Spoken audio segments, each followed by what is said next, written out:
All right, how's it going? Welcome back to another video here in the series on linear algebra. We've been making a couple videos now, and by a couple I mean more than a couple, videos on eigenvalues and eigenvectors. But really up until this point, I would argue that there's been one sort of primary idea or one general story that the videos have been following. Where at the very beginning, we just introduced what these guys were, right? Just talking about what an eigenvector is, how it has an associated eigenvalue, how those are associated with a given matrix and all that stuff. But really, that was all working up to the idea of being able to diagonalize a matrix, right? Being able to decompose a matrix into a product of three different matrices where one, the change of basis matrix goes from the standard normal basis to the eigenbasis, and there's this other diagonal matrix whose main diagonal elements are the different eigenvalues of the matrix. So that was really the big idea that we were trying to lead up to until this point. And then in the most recent video, we talked about the case where we say what happens if a matrix does have these eigenvalue defects. Right? And in the case where they do, then we can't quite diagonalize a matrix, but we can quote unquote almost diagonalize a matrix. And that's putting a matrix in its Jordan normal form. And we kind of discussed that qualitatively, at least in the last video. So the next question now is, well, where do we go from here, right? I have not erased the section title, so it seems like there's still more stuff to talk about, or it seems like it at least, right? And it turns out there is, right? Even though the idea of diagonalizing matrices, I would argue, is probably the main idea, and then the big concept that we want to understand, besides just what eigenvalues and eigenvectors are for their own sake. There are still other concepts that are very useful that are worth talking about, that you really need to introduce eigenvalues and eigenvectors before you can talk about them as concepts. And this video is one of those instances. You might be able to tell by the title of the video, we're going to be talking about the Cayley-Hamilton theorem. And this video, I anticipate, is going to be relatively short. What we're going to do, I feel like I say that sometimes and that's not, but this one I really do, right? What we're going to do is we're just going to write out what the Cayley-Hamilton theorem is, so introduce it, then we're going to prove it, and then we're going to show a couple of immediate follow-up results. What can be established from the Cayley-Hamilton theorem? Okay, so hopefully that makes sense. So first things first, we're just going to write out what it is, and then we're going to go through proving the theorem.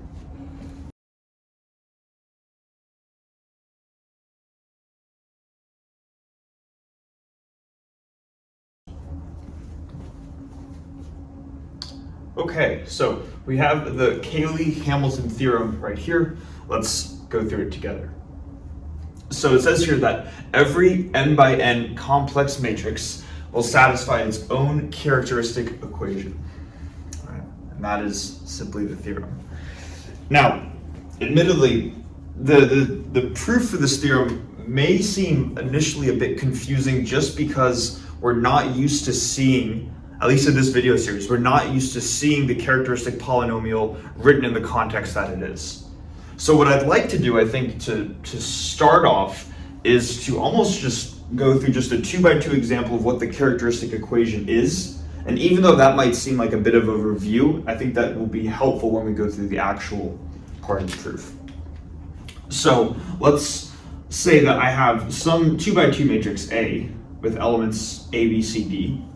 And I want to compute the characteristic polynomial of A. Well, the notation that we have up until this point typically used to write that has been p sub A of lambda. But if you remember when we first started talking about the characteristic polynomial, the characteristic polynomial itself was p sub A, and lambda just happened to be the input. We use lambda as the input because it gets computed by, or the value of this equation gets computed by evaluating this expression, the determinant of A minus lambda I, right? So if we were to just write that out, what is the determinant of A minus lambda I?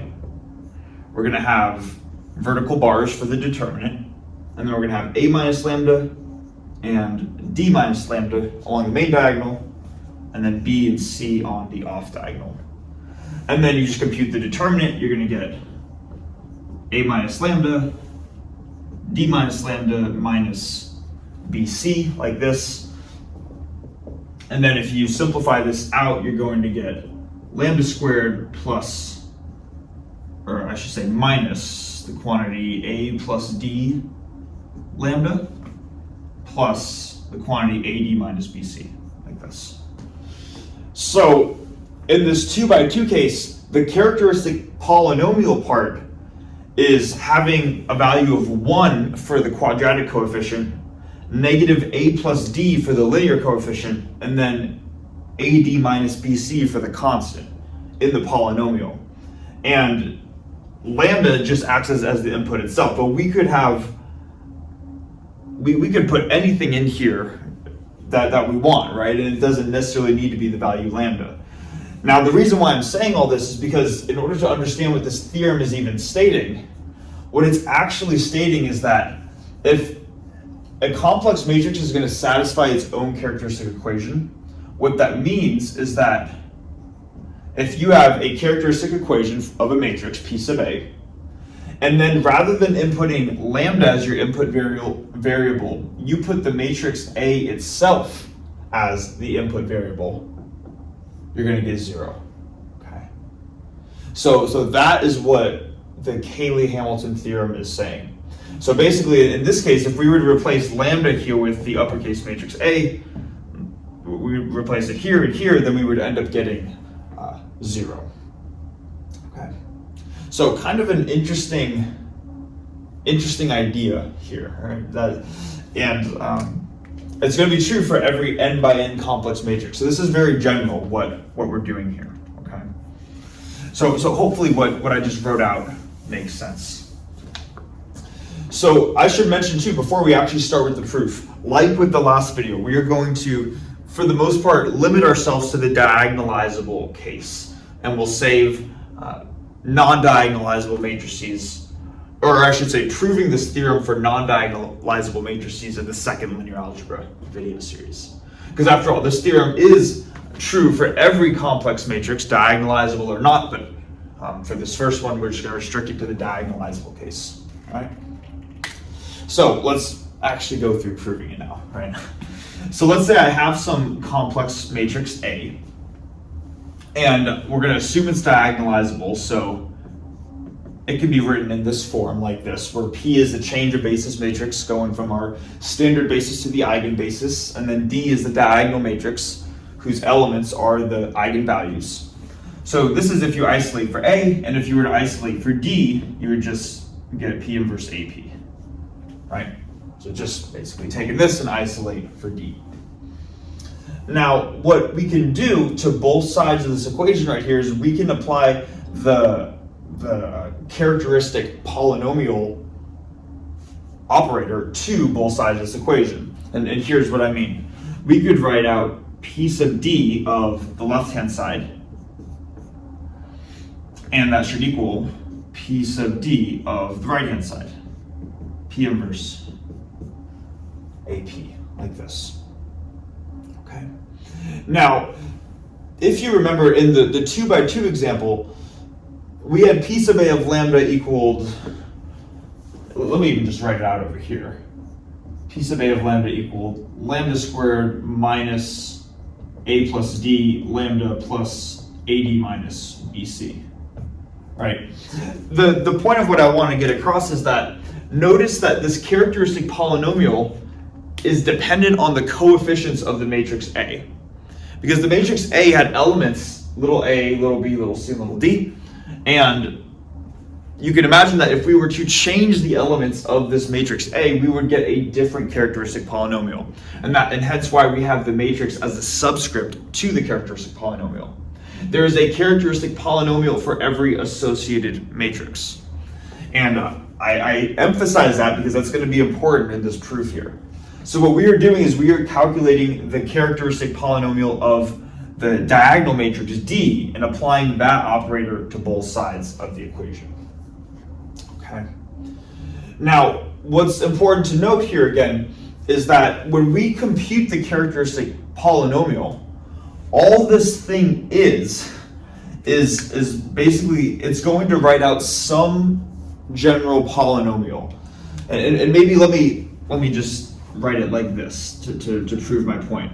If the characteristic polynomial takes in some arbitrary input x, then we don't know the specifics of what our diagonal matrix is, but we know that it's going to spit out some polynomial, just like this one spit out some polynomial. For a 2 by 2 matrix, the characteristic polynomial was quadratic, or of degree 2. And in the case where we have an n by n matrix, our characteristic polynomial is going to have degree n. So in the general case, what we can do is we can say that this is going to be some a0 plus a1 times the input plus a2 times the input squared all the way through a sub n times the input raised to the nth power. It's going to be some polynomial in the input, and depending on the size of the matrix that we input, in this case it's n by n, that tells us we're going to have an nth degree polynomial. Okay. You might still be saying, sure, but where are we going with this, right? And the idea is that when we compute this right-hand side of the equation, this thing that I underlined with the squiggle right here, what we are doing is I'm just going to take this general type of expression right here and replace everywhere where I see an x with p inverse AP. And then we'll start being able to connect the dots. So if this is p sub d of x, then p sub d of p inverse AP, trying to make this lowercase to differentiate it from the change of basis matrix P. Then what we're going to get is we're going to get the same coefficients. We're still going to get a0 plus a1, but now we're just going to replace everywhere where we had an x with this p inverse AP, like this, plus a2 p inverse AP squared all the way through a sub n p inverse AP raised to the nth power. Okay. So that's what we get when we have this as our input. So hopefully that makes sense. Now, what's important to note here, because this might seem like it is this complicated thing, is that when we compute powers of a diagonalizable matrix, we actually kind of know what the overall structure is going to look like. And we've kind of hinted at this at some point before, but we'll do it explicitly here. If I were to take my diagonal matrix D and raise it to some power, maybe the kth power, then what I am doing, if D is equal to the quantity P inverse AP, that is just going to be this product of matrices raised to the kth power. So if I were to write out this set of parentheses k different times, I'm going to have P inverse AP, P inverse AP, all the way through P inverse AP. This would be applied k times right here. And what you'll notice when we do that is that on the leftmost side I have a factor of P inverse, then a factor of A, and then I have P and then P inverse together. But what I could do is I could interchange the order in which I apply the parentheses, because matrix multiplication is associative even though it's not commutative. So if I were to take P times P inverse first, that would just give me the identity and thus canceling these quantities out. Same thing would happen with this P. There would be a P inverse right after it, and that process would continue all the way through this. There would be a P and then a factor of P inverse that gets canceled out there. Then we have a factor of A and then our final factor of P on the outside. These factors don't cancel out because there's nothing to the left or right of these matrices respectively that are going to cancel them out. So what we end up getting when we apply this k different times is we have P inverse.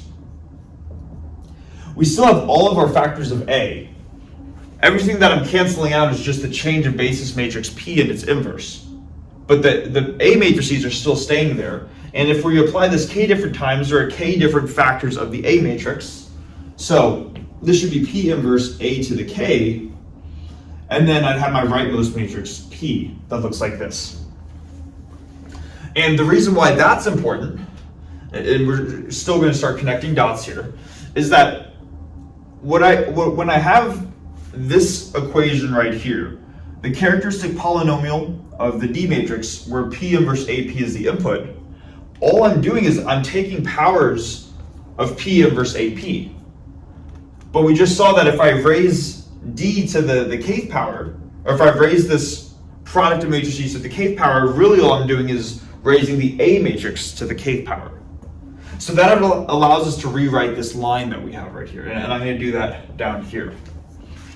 So we're still going to have P sub D of P inverse AP, and the first term, it's A naught, but notice that A naught originally is some scalar, right?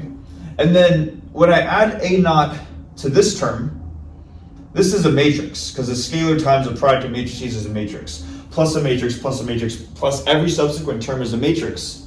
So if I want to make this term also, if I want to be able to add this term to every other term in this summation, I want this term to also be a matrix. So what I do is that I effectively multiply it by the number 1 in matrix form, which is the identity matrix.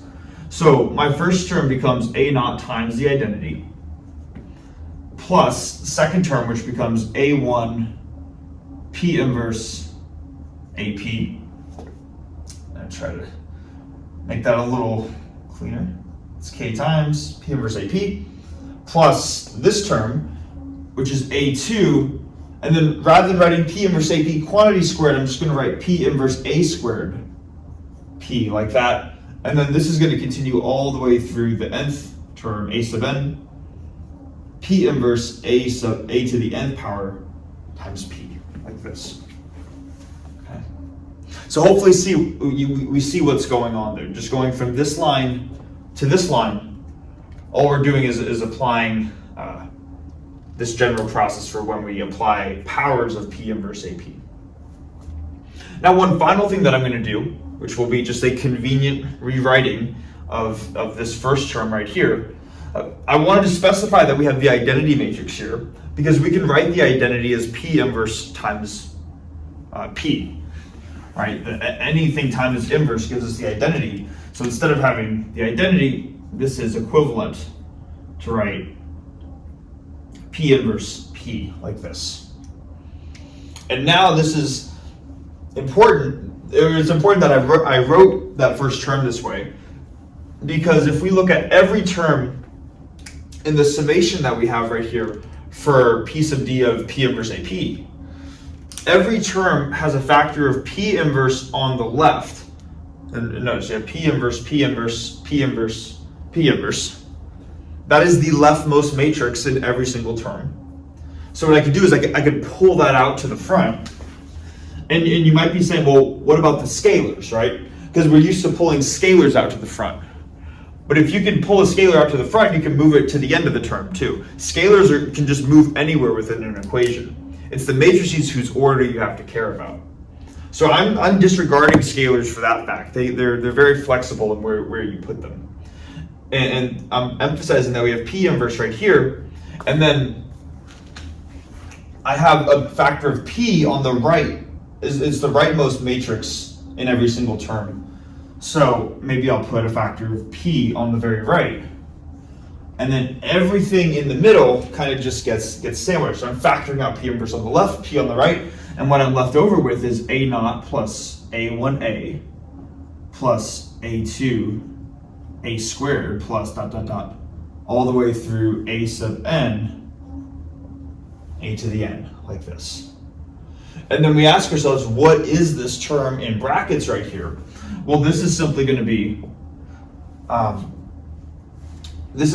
P sub D of the matrix A, the characteristic polynomial with respect to the D matrix, but now the A matrix is the input. Let me write that out because that could be confusing in words. I'm going to have my P inverse matrix on the left. Let's do this here. I'm going to have P inverse on the left. I'm going to write P sub D of A, and then my matrix P on the right. To see why we can go from here to here, by the way, we said that in the general case, we define the characteristic polynomial of the D matrix with respect to any input as just some general polynomial written like this. But what we did was we specified those coefficients, a naught, a1, a2, and all the way through a sub n. Those were the characteristics, or those are the coefficients in the characteristic polynomial P sub D. These a values, a naught, a1, a2, a3, all the way through an, that is what defines P sub D. And like I said over there, these coefficients would be different if we had a different matrix that we were taking the characteristic polynomial of. But because we define P sub D, or P sub D, as a polynomial to have these coefficients, a naught, a1, a2, all the way through a sub n, and because those same coefficients, a naught, a1, a2, all the way through a sub n, show up here, then we have the same characteristic polynomial P sub D here. The only difference is now, rather than writing P sub D of x, or P sub D of D, or P sub D of this quantity, we see that the input variable, the variable that would get replaced with x squared, x cubed, all the way through xn, that gets replaced with the A matrix, and that's why we can rewrite that term in brackets as P sub D of A, like this. Okay. So a lot of algebra so far, we can see how this can get a little bit confusing if we're not clear about how each of these things are defined, right?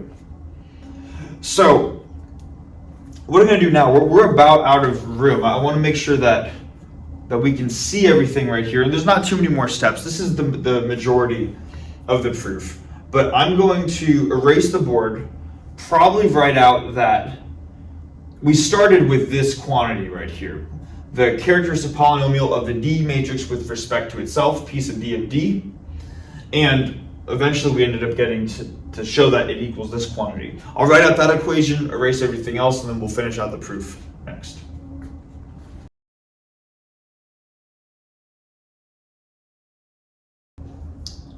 Okay, so this is where we left off in the previous whiteboard, and now we're just going to finish out the proof here.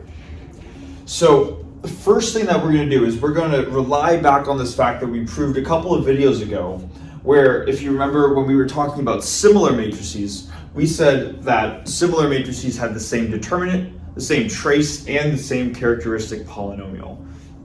And the third property is the one that I want to key in on here. They have the same characteristic polynomial. So in this case right here, A and D are similar to each other. So what that means is that, well, they have the same characteristic polynomial, right? So in other words, P sub D of some input is going to be the exact same thing as P sub A of that same input. In other words, if I were to write P sub D as A naught plus A1x plus A2x squared all the way through A sub n xn, P sub A could be written as the exact same thing. So what that tells me is that I can rewrite this equation, but rather than write the characteristic polynomial of the D matrix, I can write the characteristic polynomial of the A matrix, like this. I can write P sub A of D equals P inverse. I realize there are a ton of P's, right? P sub A of A times P. So just rewriting these quantities right here, because they are the same thing. Now, I want to emphasize though too that in this proof, when we're swapping P sub D to P sub A, we shouldn't just gloss over that like that's some minor detail that we don't really need to worry about, because there's a very specific reason. I want to emphasize the only reason that we can do this is because A and D are similar matrices. They're defined like this to be similar, and similar matrices have that property.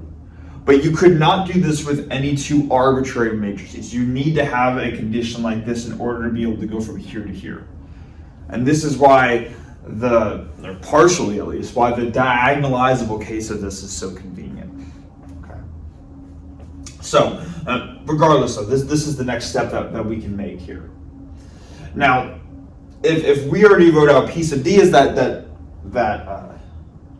giant polynomial, we could do this same thing with this left-hand side, P sub A of D. So let's just write that out real quick. So we have p sub a of d, and that should equal a naught plus a1d plus a2d squared all the way through a sub n d to the n, like this, right? Where we want to keep in mind what the matrix D represents, right?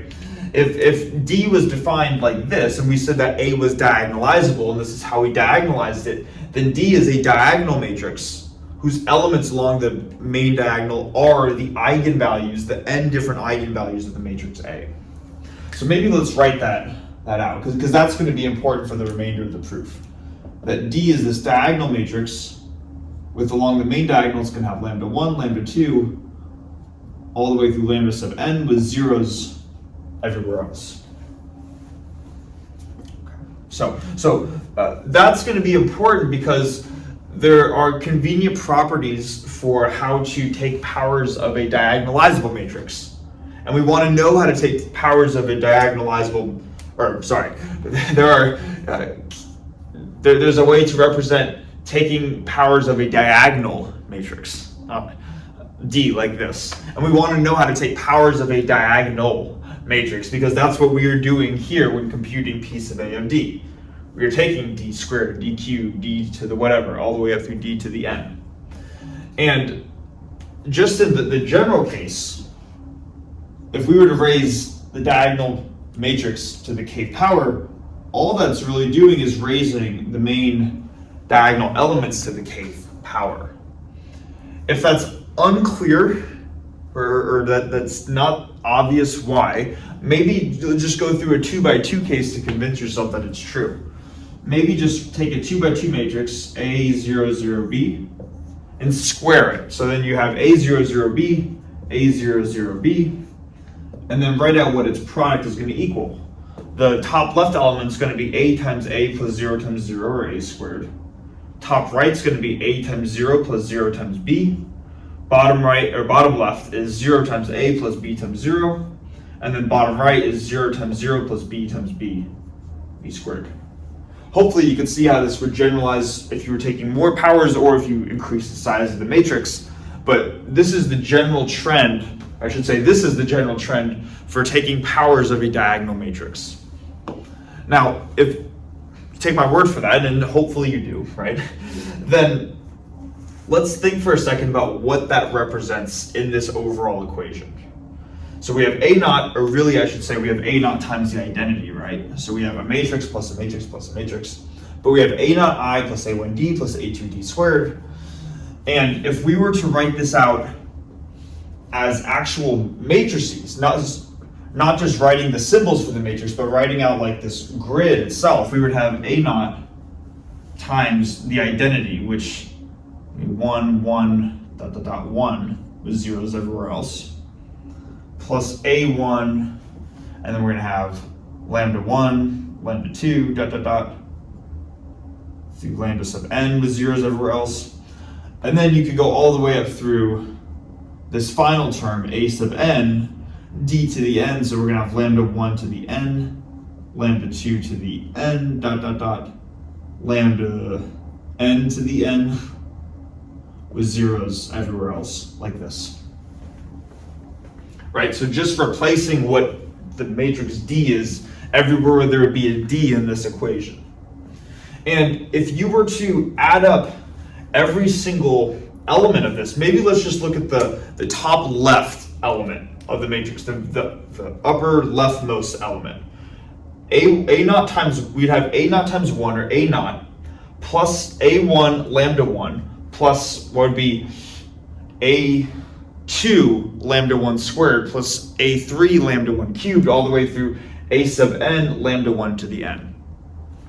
Let me even just write out, in case this isn't obvious, because we're going to use this in a second. This would be the 1, 1 element, the element in the, let's see, the 1, 1 element, the element in the first row in the first column.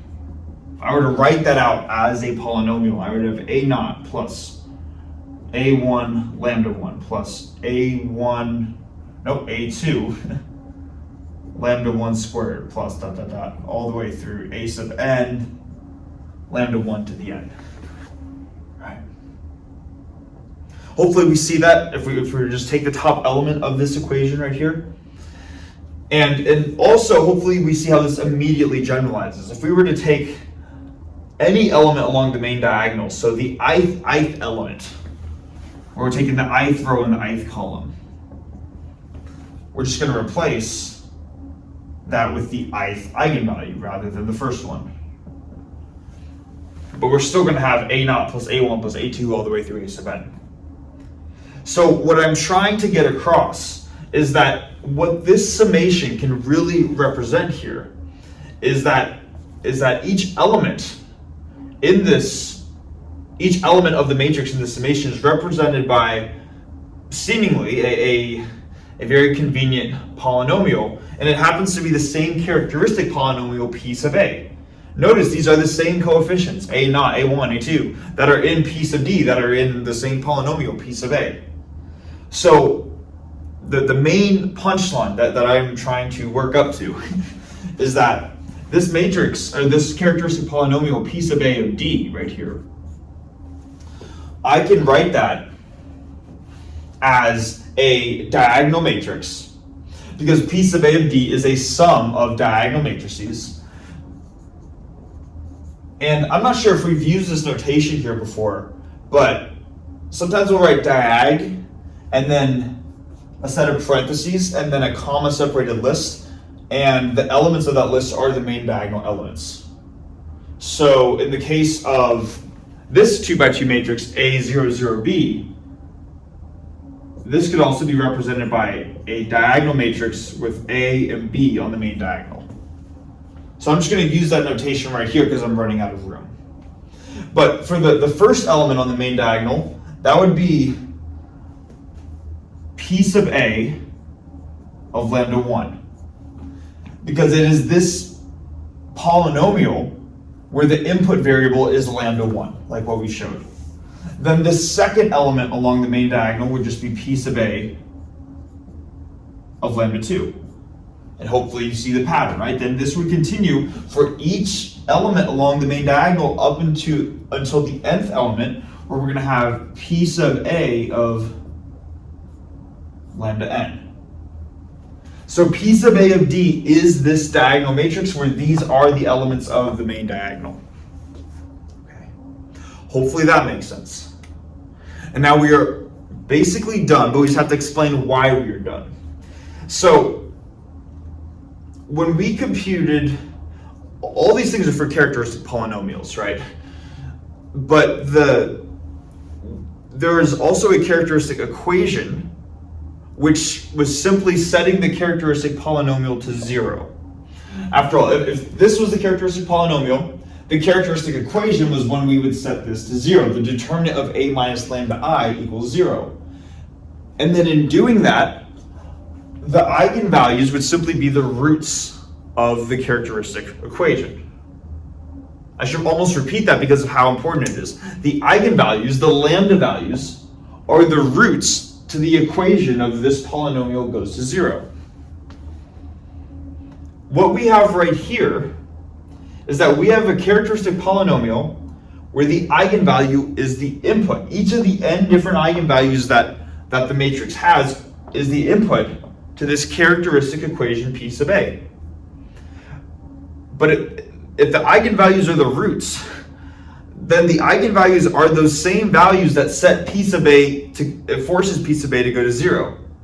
That's how the eigenvalues are defined right here, right? We obtain the eigenvalues by setting this thing to 0 and solving for what lambda 1 and lambda 2 are.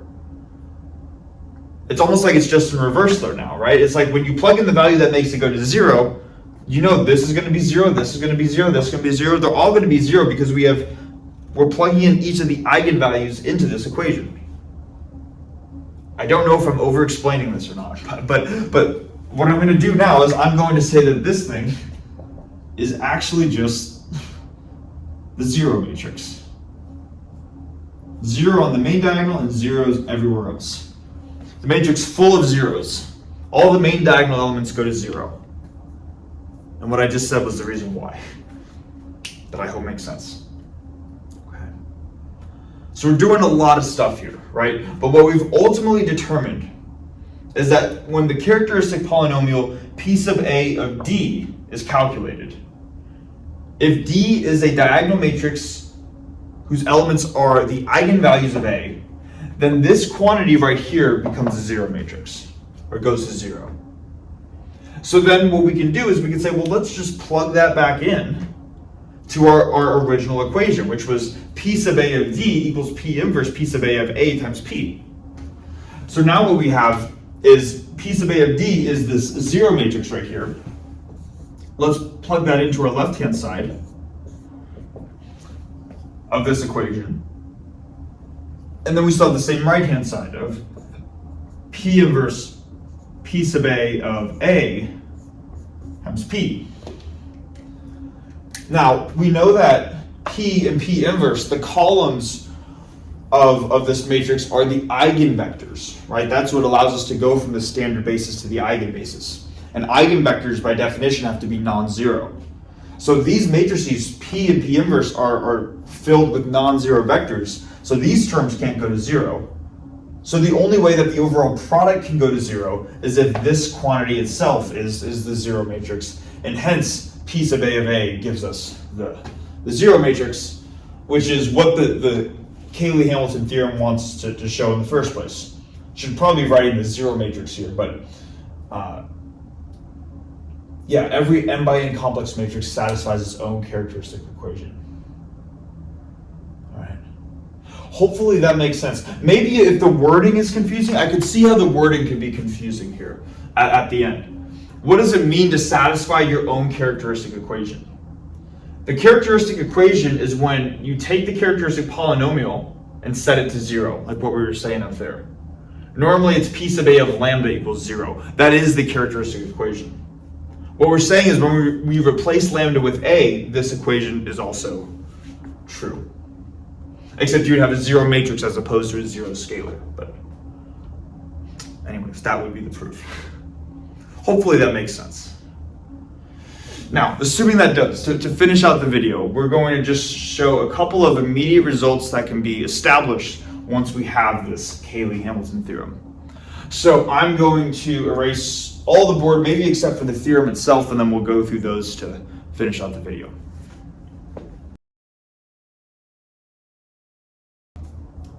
Okay, so first thing that we're going to do now that we've established this theorem, or supposedly established this theorem, because again, this theorem should be true for any arbitrary n by n complex matrix, but we only showed it for the diagonalizable ones.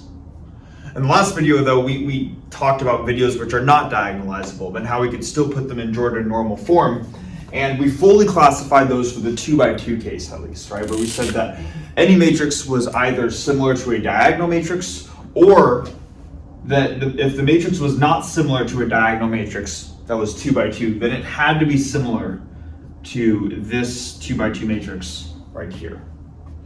So what we can do is we can call this matrix A, and just show that this matrix will satisfy its own characteristic equation. And the idea is, with doing that, then we will have shown that we've already shown the general diagonalizable case in the previous whiteboard, and when we are now showing the single non-diagonalizable case for the 2x2 set of matrices. So once we do this, then we'll have fully proven this for every n by n complex diagonalizable matrix and every 2x2 complex matrix, diagonalizable or not. Okay, so we're just kind of proving a little bit more to save ourselves some time when we get to the Linear Algebra 2 video series.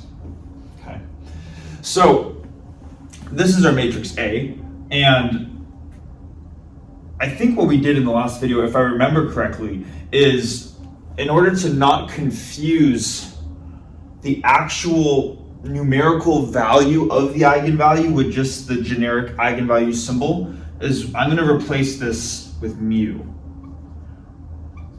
where mu will represent the numerical value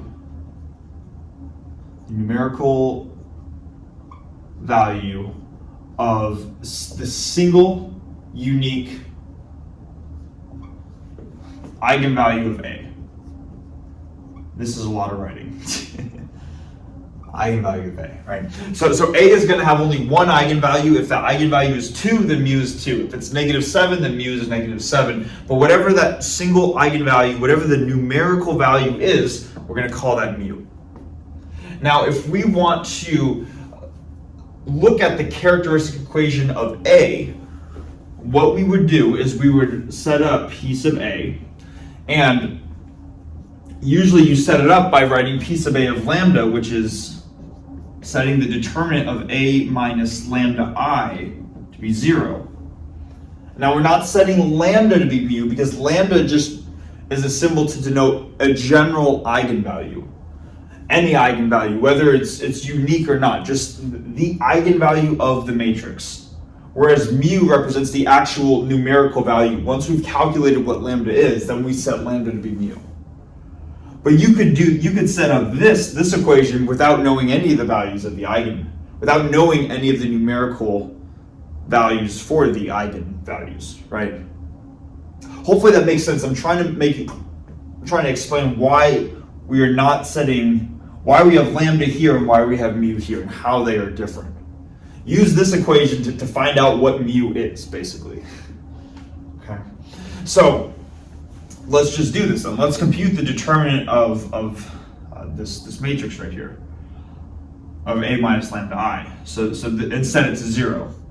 So we're going to have our vertical bars, and then we're going to have mu minus lambda, 1, 0, mu minus lambda, like this. And if we were to actually write or compute the determinant, we're going to have just mu minus lambda squared, right? So this was, and this should be 0. So what we've just done is we've computed p sub A of lambda, which is just this polynomial, and set it to 0. But the Cayley-Hamilton theorem says we should be able to replace lambda with the matrix itself, and the equation should still be valid.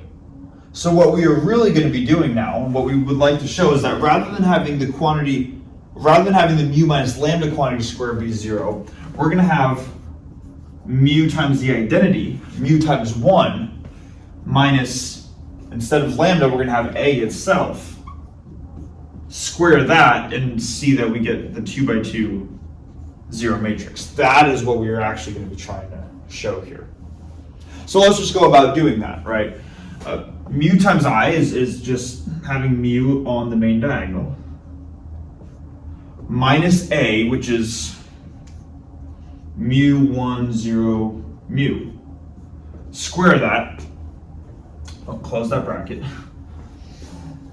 That is the same thing as just having this one matrix squared, so 0, 1, 0, 0 squared like that, right? Because you're just subtracting mu from itself off the main diagonal. And I think we already showed in the last video how if you have 0, alpha, 0, 0 square, you get 0, the 0 matrix. But if not, it's not too hard to convince yourself that this is true.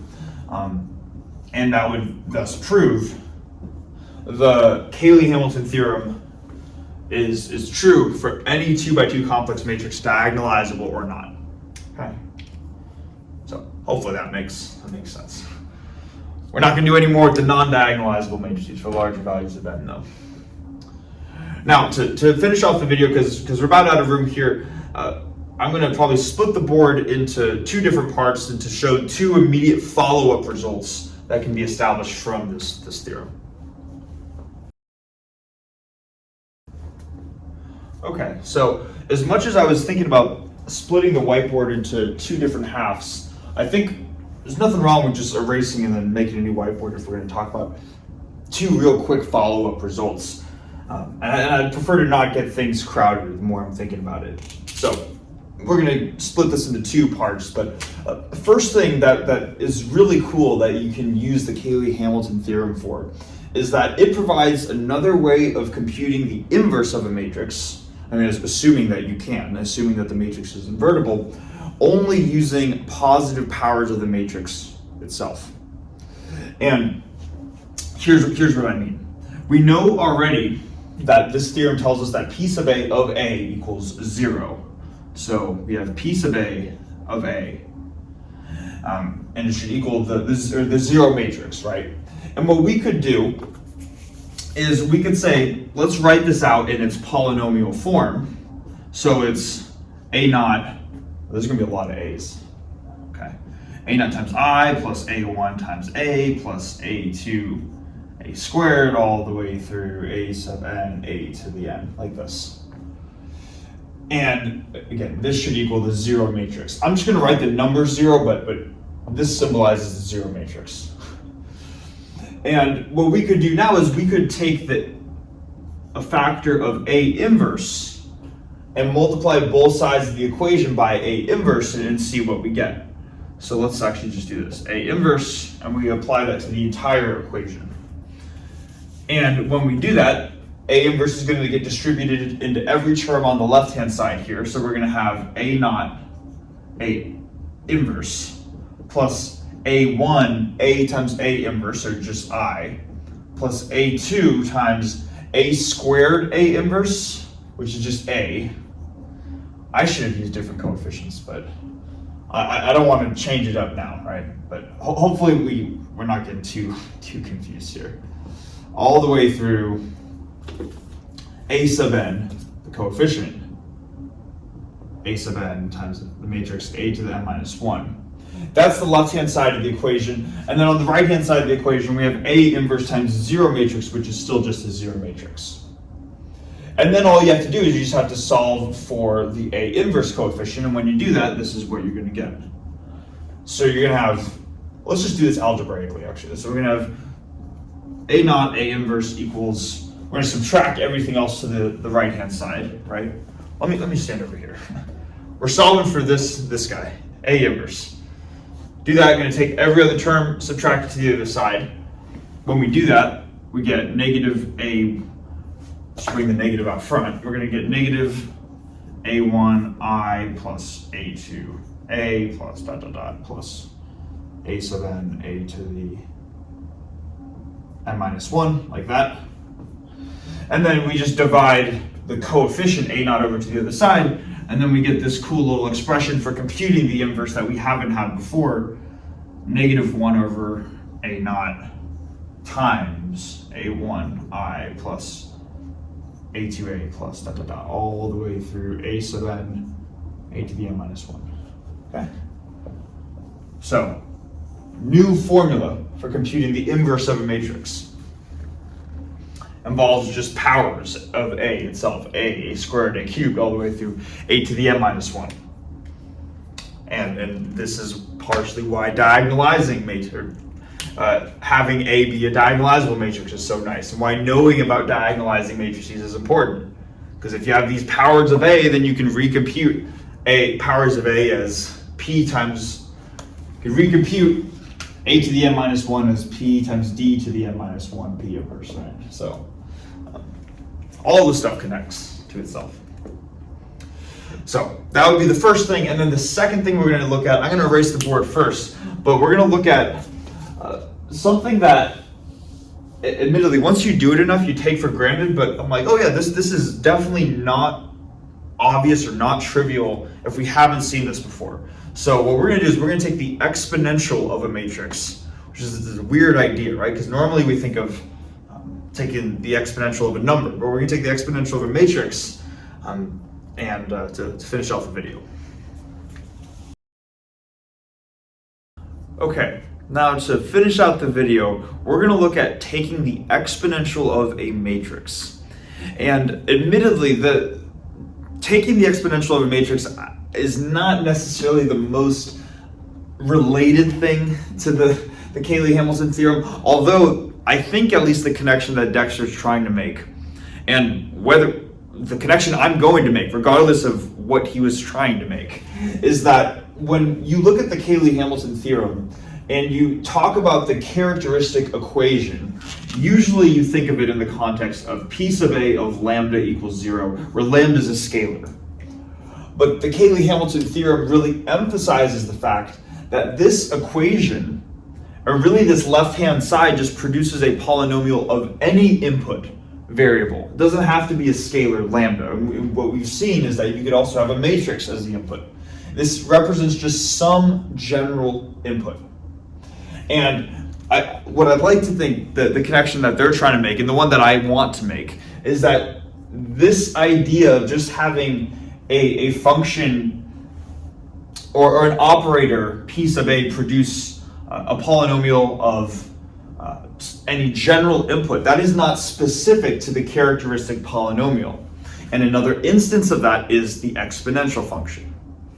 Okay, so here's where we're gonna. I think this is cool too, because in more advanced math and physics courses, they'll talk about you just take the exponential of the matrix, and they expect you to know what that is. And it would make sense that you would cover this in a linear algebra class. So I'm glad we're doing it at this point, even though the direct connection might not be the most immediate.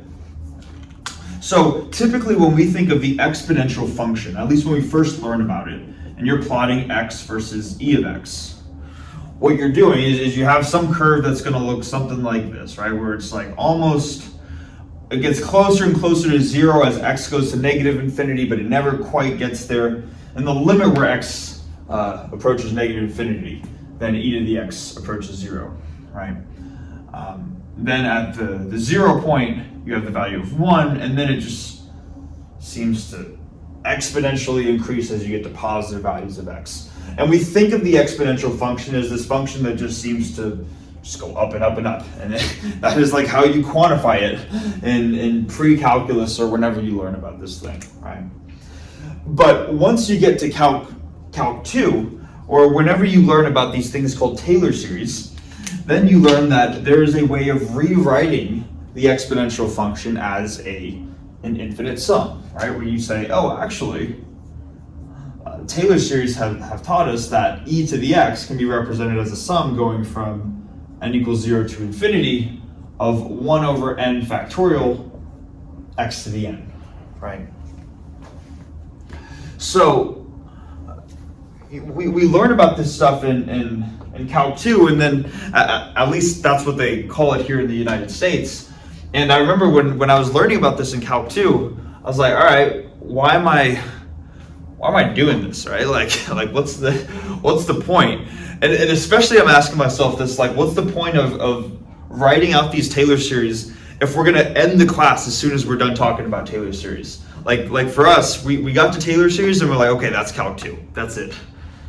So you don't understand why you actually do this stuff. And part of the reason is when it comes to stuff like what we're about to talk about right now.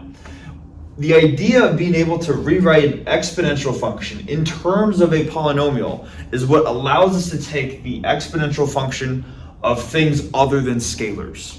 And in this case, a matrix. So if we were to take the exponential of a matrix A, so this is going to look a little weird, but we're going to take the exponential of a matrix A. All we're doing is we are referring back to the definition of how the exponential function is defined. We're referring back to its Taylor series definition, and we're just replacing in this series right here, this infinite sum, everywhere where there's a power of x, we are replacing it with A. And then if A is diagonalizable, then you can rewrite this as p times d to the n times p inverse, and then that would be the process for taking the exponential of a matrix. And I think that just replacing what you would typically have a scalar with a matrix input, I think that is the connection that they were trying to make. And I want to mention too, like for those of us that haven't appreciated why Taylor series are so useful. What they're doing is they're taking these functions that aren't typically, we don't think of them as polynomials, and you rewrite them as an infinite sum of polynomials. So you could also take the sine of a matrix, the cosine of a matrix, the natural log of a matrix. You could do all of these things, and even though they seem unintuitive, saying like, how do you do that? Well, you take the Taylor series definition, rewrite the input variable as a series where you're just taking powers of whatever that input is, and then you just replace the matrix with the general input variable. Okay. So they're just trying to be able to show you that you are able to do these really interesting things, and I am not lying to you when I say they are going to do this stuff in later math and physics courses. We will get to video series where we take exponentials of matrices, and hopefully it shouldn't seem. Hopefully it should not seem too intimidating once we get comfortable with the fact that these functions don't need to require scalars necessarily as inputs. Okay. But that is the video, Cayley-Hamilton theorem.